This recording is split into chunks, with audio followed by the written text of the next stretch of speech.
बाप से बढ़ के जग में कोई दूजा नहीं खजाना, और जिस माँ ने जन्म दिया रे दिल उसका नहीं।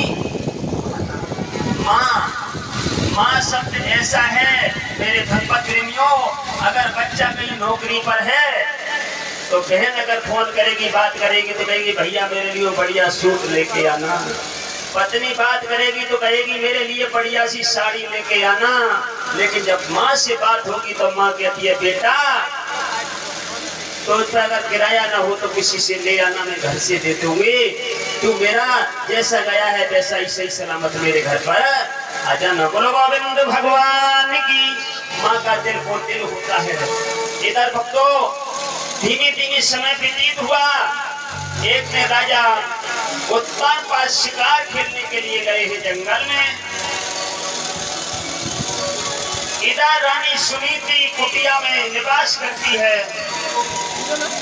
6 महीने हो गए।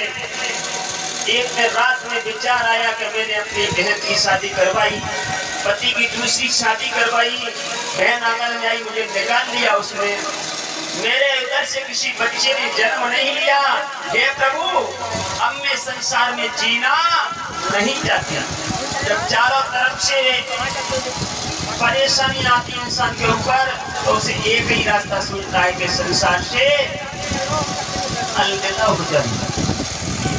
और रात के 12 बजे रानी चली है अपने पिया को नमन करते हुए कि पिया आज तक मैं तुम्हारी बिना आज्ञा के घर से लेकर के कदम नहीं रखा, आज मुझे माफ कर देना, मैं अपनी जीवन लीला समापन करने जा रही हूँ। सरयू के किनारे पहुंची तो ध्यान रखना चाकोरा के साइया मार सके ना कोई और बाल ना बाको कर सके चाहे जग पैरी। संसार बैरी बन जाए, जिसकी परमात्मा रक्षा करता है उसे कहीं न कहीं से किसी को भेज देता है। सरयू के किनारे रानी सुनीति पहुंची है। महर्षि नारद प्रकट हो गए, वहीं पर कहने लगे बेटी तुम कहाँ जा रही हो। सारी कहानी बताई रानी सुनीति ने कि मैं अपनी जीवन लीला को समाप्त करने जा रही हूँ। प्रभु नारद कहने लगे ही बेटी तुम घर वापस चली जाओ, मैं तुम्हें आशीर्वाद देता हूँ कि 1 साल जब लौट के आएगी तुम्हारी गोदी में हंसता खेलता हुआ बच्चा होगा। रानी सुनीति कहने लगी महाराज हमारे पति हमारे पास नहीं रहते, हमारी बहन के पास रहते हैं।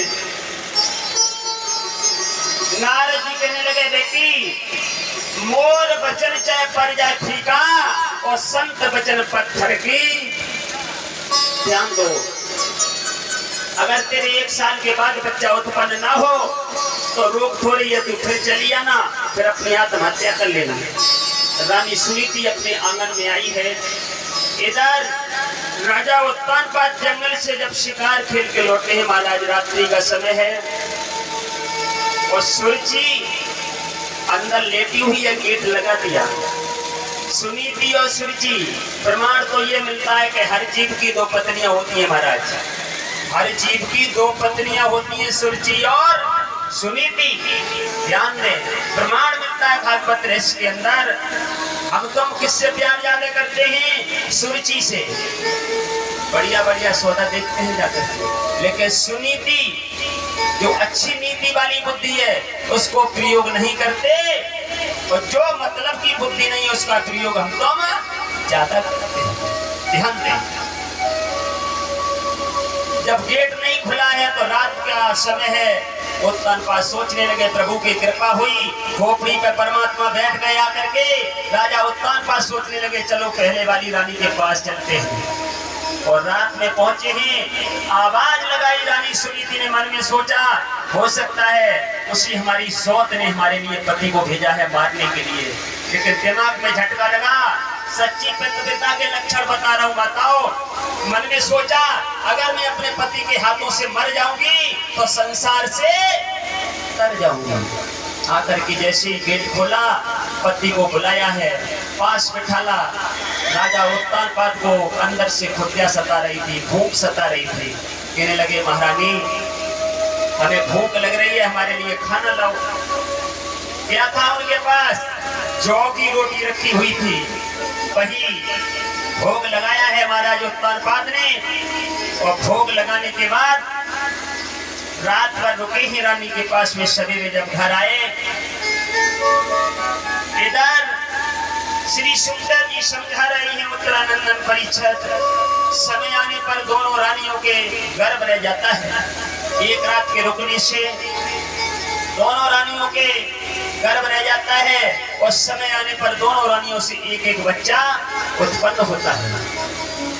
बनी के चेहरे पर लाखों निसार होते हैं और बनी बिगड़ती है तो दुश्मन हजार होते हैं। रानी सुरुचि के आंगन में तो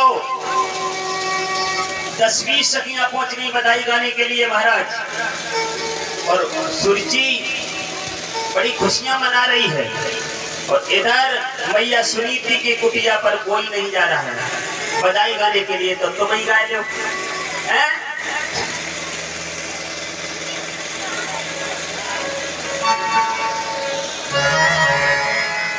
मैया ने टूटा सा पालना डाला।